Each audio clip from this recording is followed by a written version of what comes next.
Welcome to Pods with Posh and Paul, a podcast designed to inspire and challenge listeners through story, experience and insight.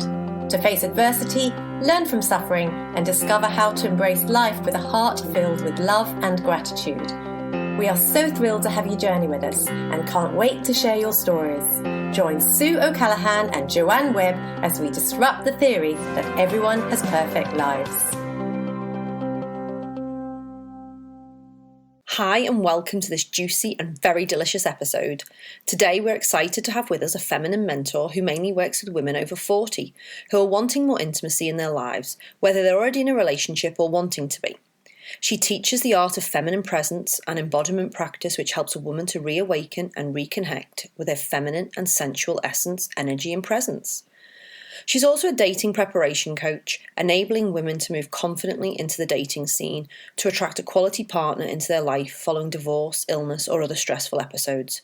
She is known as the Feminine Guru and can be found on thefemininguru.com. We are pleased to welcome Beverley Rilatt-Richardson. Hi Beverley, how are you? Welcome to the podcast. Thank you so much. I'm so excited and delighted to be here, Sue and Joe. Oh, Beverley, we are so excited that you're here too, and this topic excites us immensely because we are all about empowering teenagers, men and women, and it just sounds so fascinating. So, can you please tell us a little bit about what a feminine mentor actually is and what you do? A feminine mentor is somebody, at least the way I describe it to women, is somebody who understands what the feminine is about. And I don't mean just prancing around in high heels and looking like Dolly Parton. I don't mean that kind of feminine, right? The feminine is really to do with understanding our own feminine essence. As little girls, we're born with feminine essence most of the time, unless something happened to our hormones in utero. But what happens is, as a little girl grows up, she may have a mum who tells her you can't trust men, or a father that wants her to be like the little boy that he wished he'd had. And so she can grow up and kind of unconsciously put on a kind of a masculine mask over the top of that feminine essence. Then she gets to a point, when you're young it doesn't really matter, but she gets to a point where sometimes she'll look and say, it seems to me that it's the pretty girls or the beautiful girls that are getting the attraction from the guys. Mm-hmm. And so she'll think, I need to be more feminine. So she'll go out and buy a dress and get the earrings and get the hair done or whatever. But that's really only like putting a feminine mask on over the top of the masculine mask if you don't really understand what the whole feminine essence is about in terms of our feminine and sensual bodies. So my role is to help to sort of drill down and help women to understand about this essence that they can reconnect to. So that way they really understand what it's like to be in their feminine and sensual nature, which helps enormously when it comes to relationships. And Beverley, whatever your gender preference may be. Yeah. You say, Beverley, that this insight enables a woman to understand the importance of her passionate polarity. I love that. What an extraordinary phrase. Passionate polarity. Passionate polarity. Yeah. What does that mean? It basically means sexual polarity, but if you say that to some people, they're going to think you're talking about a new position or something, right? Oh, no, I love it. I think all your imagination gets going, doesn't it? I love it. What does it mean? So, and I mean, sometimes people like Google or something have hysterics about the word sexual, right? Yeah. So I decided I would call it passionate polarity, but basically it's about understanding that out in the world, we women can do anything. We can be completely equal with the men. We can use our masculine energies, which we need to do, to be able to show initiative and do the work we need to do to get our work done. If we're a businesswoman or we're a professional, having to work with teams, etc., we need to use this masculine energy, which we've got, as well as the feminine. However, when it comes to intimate relationships, this is where the polarity comes in. Polarity means contrast. It's just the contrast between a man in his masculine essence and a woman in her feminine essence. And a lot of men don't actually quite understand what that means. I'm not talking about the macho, I'm going to put muscles on me type body, right? Of course. Not talking about that at all. It's about a man who's conscious of his role as a man in the relationship, which is to do with being a protector, being a provider. Now, he doesn't have to provide for most women nowadays, we work, but providing space to listen to her, to support her, to be that rock for her, around whom she can dance with all her energy. So he can be, if he's really in his masculine, he'll have that stillness, which she really needs. She, in turn, has that energy that really transfixes men. They love feminine energy. And if she can understand how being in that feminine essence and sensuality can actually help attract a man, because the whole nature of feminine energy is magnetic and attractive. Mm-hmm. So it helps her to understand how she can tap into this so that she can really feel far more of a feminine woman. And most of us love feeling feminine and sexy, really, quite frankly. We do. And I love that word magnetized that you use, because when you think about the beginning of a relationship, there's a lot of magnetism there, isn't there? Yes. And where does that come from? Well, it just comes from this whole sexual attraction. Right? Mm-hmm. Sexual attraction is about the attraction of opposites. I mean, they often, we hear that expression, opposites attract. Yes. Right? So that's what happens. Even within same-sex relationship, there's got to be that dynamic where one is intrigued with the other and something lights up within you. And that magnetic period, that's when we fall in love. That's what the universe wants. They want, we've got to have the race keeping perpetuated. So as we fall in love, that really usually means with younger couples that leads to a relationship and children. But we also want to keep that energy going, don't we? We That's don't right. want that to die. And that's the difficulty. That's where the rot starts setting in, because people talk about, we just fell out of love. And I used to puzzle about that. Well, yes, I can understand that. But what causes that? Well, many things can cause that. A lot of it can come from conflict, where they don't understand the way each other operates and communicates, because the man, he communicates by thinking with his logic and his head. And that's the way that he really likes. He likes to focus in on something. But the woman, she feels with her heart and with her emotions. And so that's a dichotomy between them right from the start. Well, when you've got that lovely sexual urge going, it doesn't really matter overly much. But as you start living together with that person, that's when difficulties can arise. And the problem with communication is that men like their space, and they like to go into their caves, into their sheds, into their just sitting in front of television mindlessly, flicking through, right? It sends a woman mad. You can't be watching anything much. Well, they're not. They're just chilling out. That's their way of chilling out. Just thinking about why does, it's not exactly love in, but why does that magnetism go away? This sexual dynamic we've got, everybody expects that it is. The honeymoon's got to be over sometime. And there's a couple of reasons for that. One is communication that I was just talking about, because men and women have different styles of communication. But another one is the fact that we've all got childhood woundings from when we're little. We don't always understand them, or why they come out into relationship. Right. Why we might flare up over something that seems to be so unimportant in some way. And so as you learn to live with somebody, those childhood woundings are going to come up. Mm-hmm. They're inevitable as we kind of bounce off each other. And so that's part of the problem as well. And so that comes back to communication. And that's, again, can be a problem because of the way that we communicate differently. Yeah. And the third thing is just the fact that women actually need we need to be seen and heard and understood. Mm-hmm. That's our primary need. We need to feel safe. That's the very first thing. We don't feel safe with a guy, we won't stick around, or we certainly find it difficult to surrender him to him. Absolutely. Right? So we need to feel safe. Secondly, we need to be seen and heard, and not just feel like we're invisible in the relationship. Mm-hmm. So that when we're talking to him, he's on his phone, that's being invisible. Mm-hmm. And then on top of that, we need to be understood. And it took me a long time to understand this, because it meant that when I was having a discussion with my late husband, if I thought he wouldn't get it, I would keep on and on.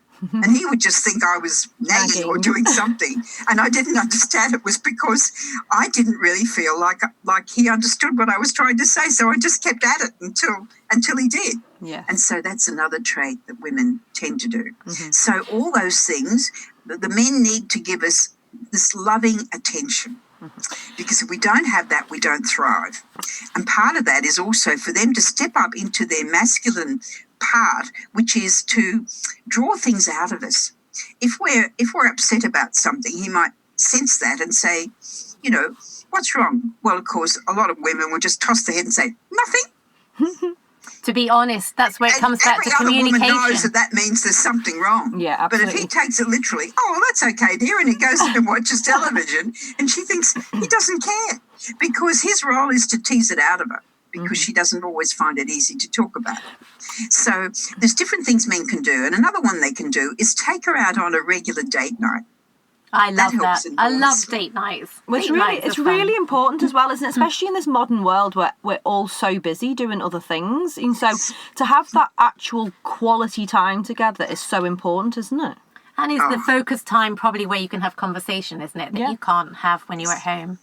So, Beverley, can I ask you? The other thing you can do, so that you can separate this from the date night, so you can just have fun on the date night, right? You know, whatever you're going to do.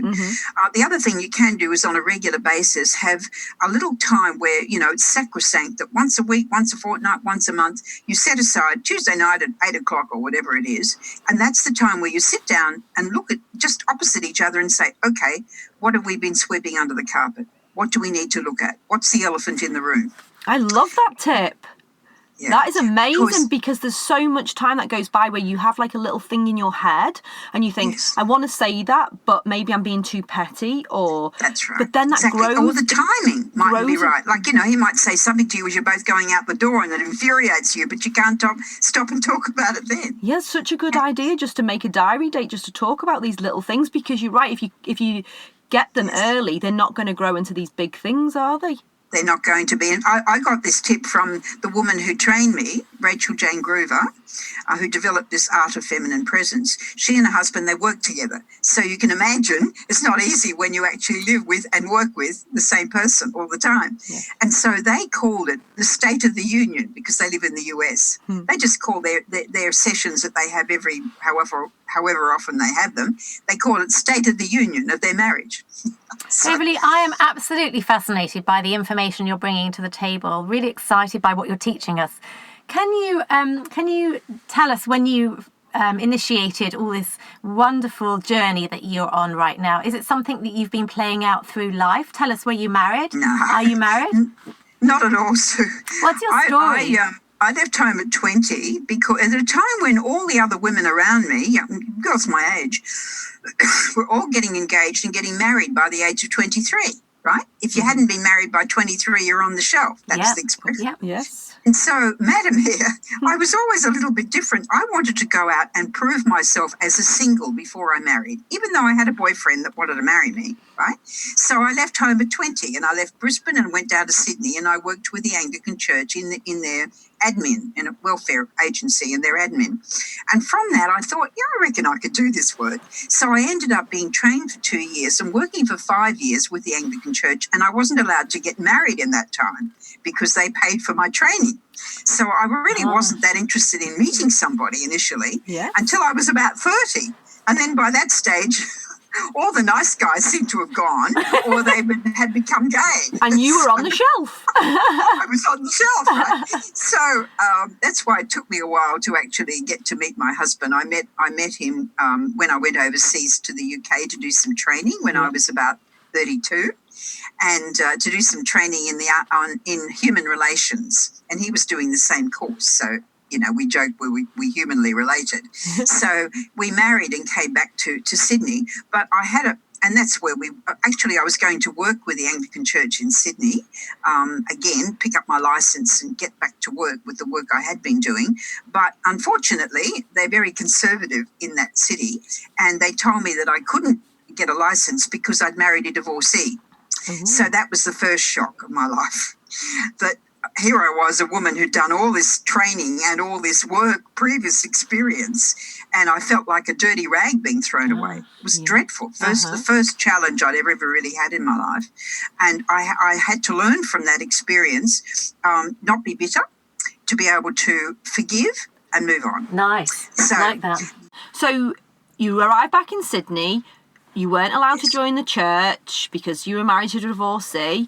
And it's fantastic that you got over your bitterness and forgiveness, because, again, that's our message that we try to help our listeners with, to how to get over suffering and face adversity. So what was your next step after that?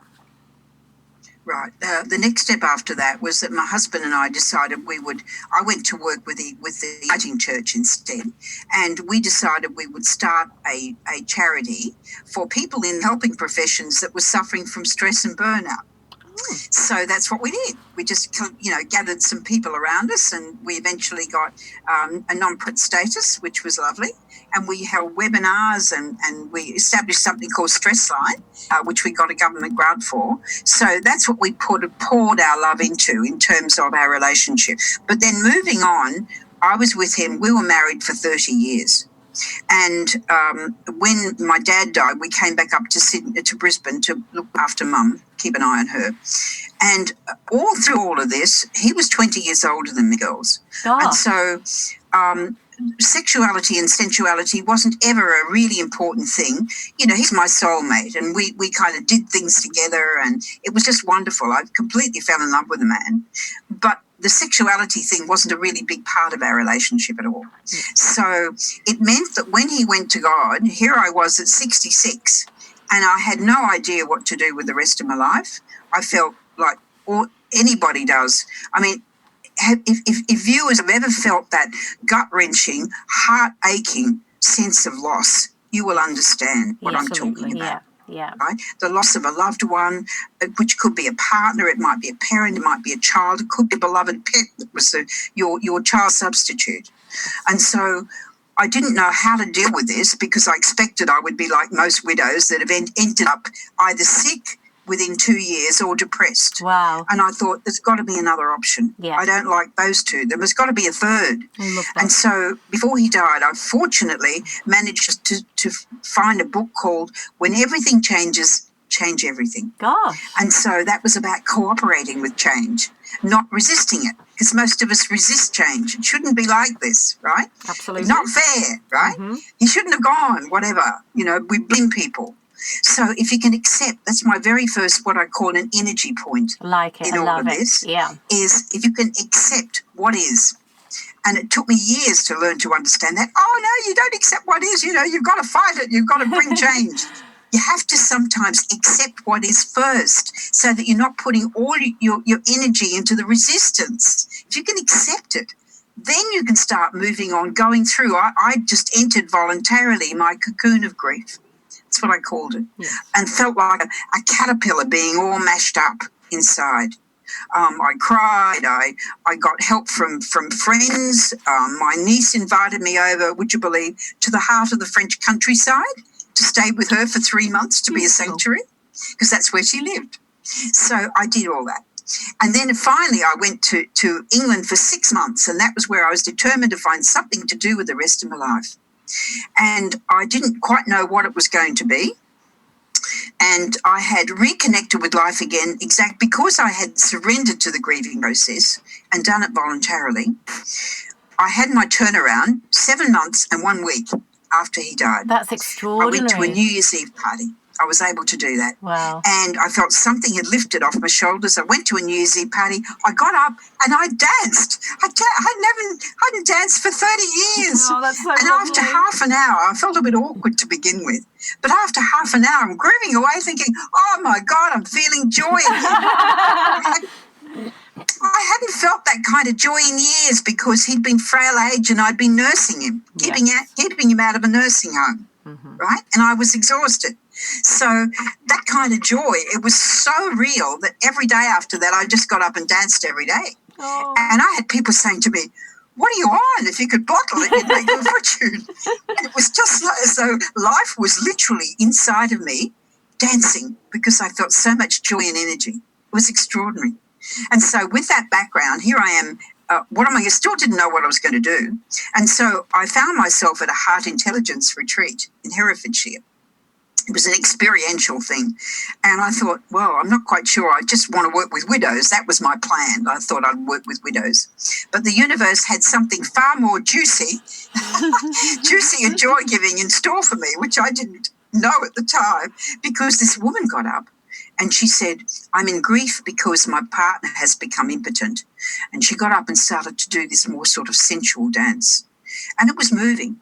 But then I realised when the tears were literally rolling down both my cheeks, I thought, goodness me, it's me. What's happening to me? And my brain kicked in and said, come on, you just lost your husband 9 months ago. But the other part of me understood the feeling of grief. I thought, no, it's not that. It's not him. I've processed all of that. I've come out as the butterfly. So what is it? And it was a shock to realise that here I was in my mid-60s, and I could honestly face the fact that I had never danced like that in front of a guy, and I felt that I had completely missed out on being that beautiful, sensual, sexy, erotic goddess that some women were, and I had completely missed out. And so I felt bereft until the universe kind of got into my brain and said, come on, girl, you're at an experiential retreat. It doesn't have to stay that way. Oh, Beverley, I love you. Oh, my goodness me, could I get up and do this? So I thought to myself, I need to get my courage up and actually do this. I need to ask right here, right now, because I'll never do it if I don't, for a volunteer so I can dance in front of them. And I was shit scared, quite frankly. But I felt intuitively my body would know what to do. That was a really instinctive thing from my point of view. I had no idea how I knew that, but I just felt that was what my body would know what to do. Mm-hmm. So I said to the facilitator in a small voice, I want to dance sensually in front of one of the guys. And, of course, he just turned to me and said, okay, pick somebody. No, I need a volunteer. So he said, okay, guys, you heard. Beverley wants a volunteer. Who wants to volunteer to stand there so she can dance sensually in front of them? And my heart's like this. What was going to happen? Until every male hand in the room shot up. Woo! We love that.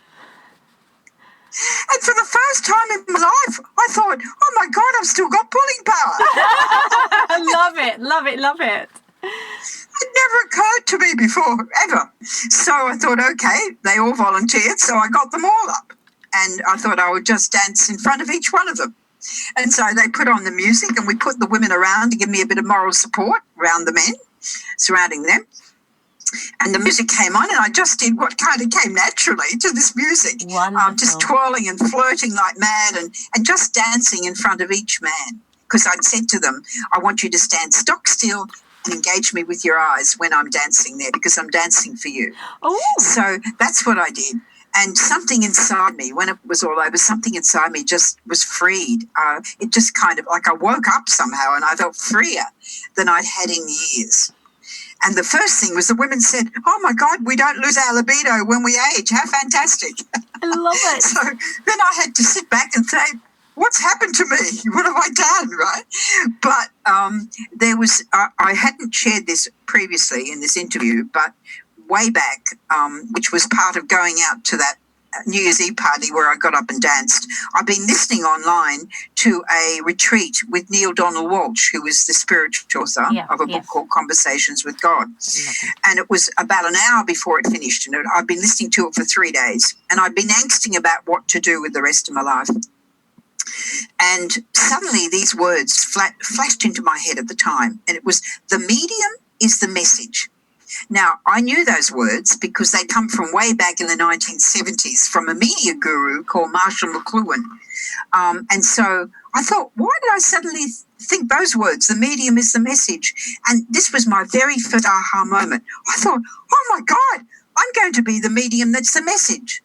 And I had no idea what that meant because I'd been angsting about what am I going to do with the rest of my life.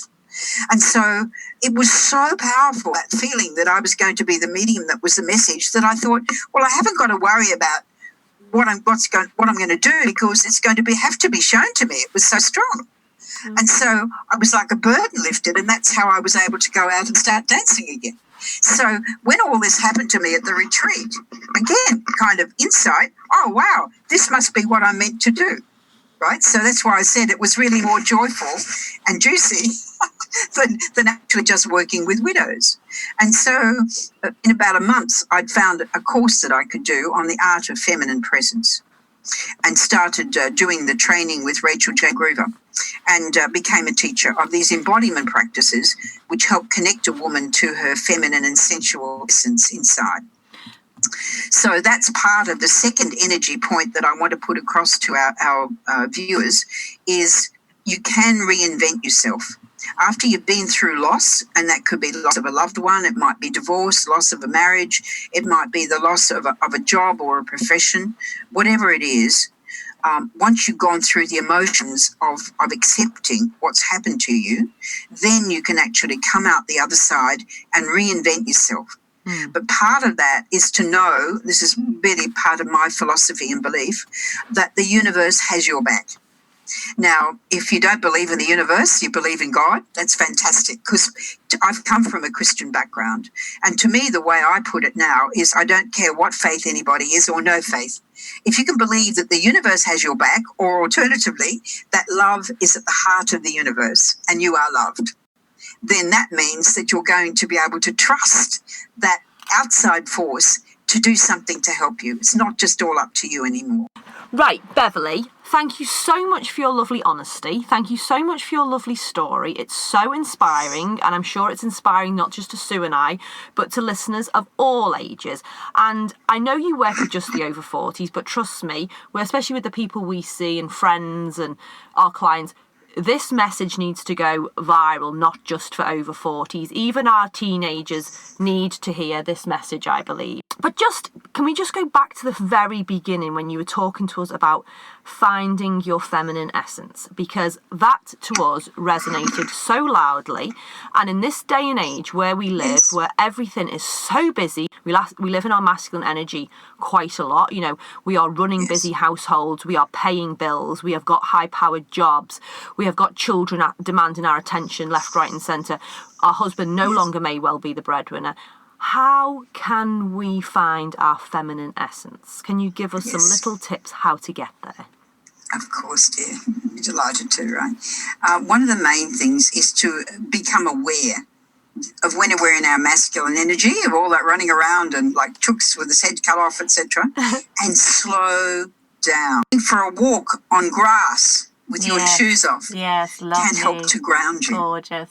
Okay, so the feminine energy has to be grounded, not up here, running around in our heads. We've got to go from our heads into our hearts and our bodies. Yeah. That's the big thing that we try to teach women about connecting with themselves again. So slow down, ground yourself by doing those simple things that you can do.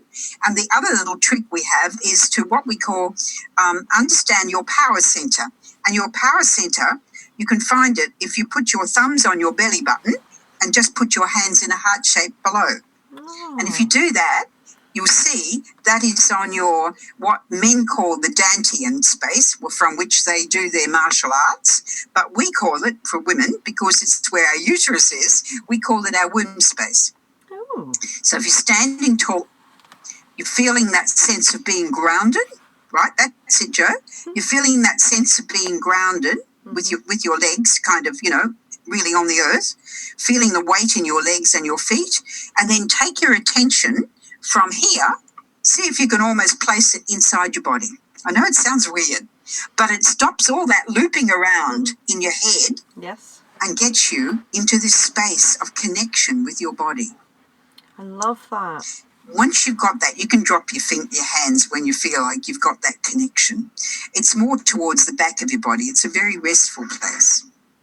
And then from there, you can just close your eyes and imagine connecting with your heart. That's the other thing, which is really important. And one of the things that I would love to leave women with is this. Just stand in front of your bedroom or bathroom mirror, close your eyes, put your hand on your heart and think of somebody you love.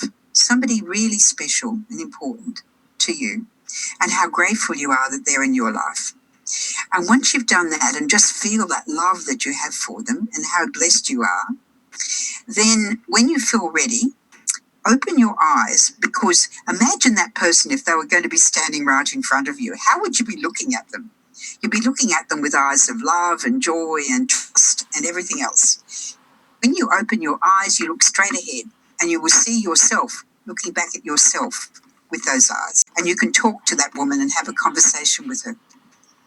and feel so much self-respect because you know that woman intimately, and you can forgive her and love her and accept her for who she is because you know her so well and you know how much she really tries. And then if you want to do it in connection with your partner or a partner that you want to be able to reach out to, is to get, particularly if you're going out on a date or something, really get into that feminine thing and have a bath with candles or whatever, light a candle, even sit down and have a drink quietly.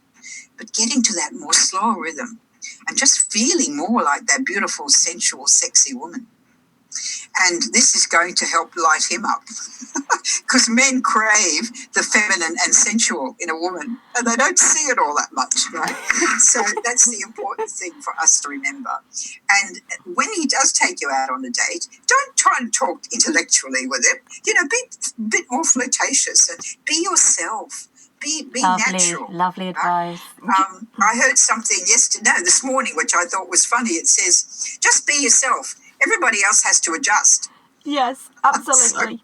Do you know what, Beverley? There's such lovely reminders because I think in the modern day where we all live, we're all go all the time. And we forget as women that actually our energy is to slow down and obviously we give love so easy as women. And just to go into that slower pace is quite difficult for women in this day and age. But your reminder is so beautiful. And as you were describing all of those things to me, the breathing, the put your hand on your belly, look, and then the look in the mirror. And even when you were saying that and I closed my eyes and I thought of a loved one, I actually felt myself smiling. So I can imagine if I was in a mirror and I opened my eyes, I would be smiling at myself and I would you're right, you'd have that look of love. And there's such beautiful, simple techniques to remind us how to be feminine. I love it. And I think, our role as women is to bring that peace and harmony and beauty, isn't it? We're there to be a light to the world, women. I have to say, Beverley, you are a light to the world. But, not if we're running around being honouring men. Because, there's nothing, we have to do these things. I have to use my masculine energy to run my business. But when I'm going out with a partner or when I'm, on a date or something like that, I just glow, because it's fun. It's fabulous. I'm going to be loved. I am loved, all of these things.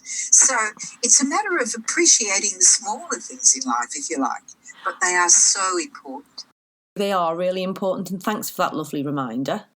Thanks for all the lovely tips you've given us and for reminding us that we do need to get into our femininity and we do need to allow our men to be in their masculinity.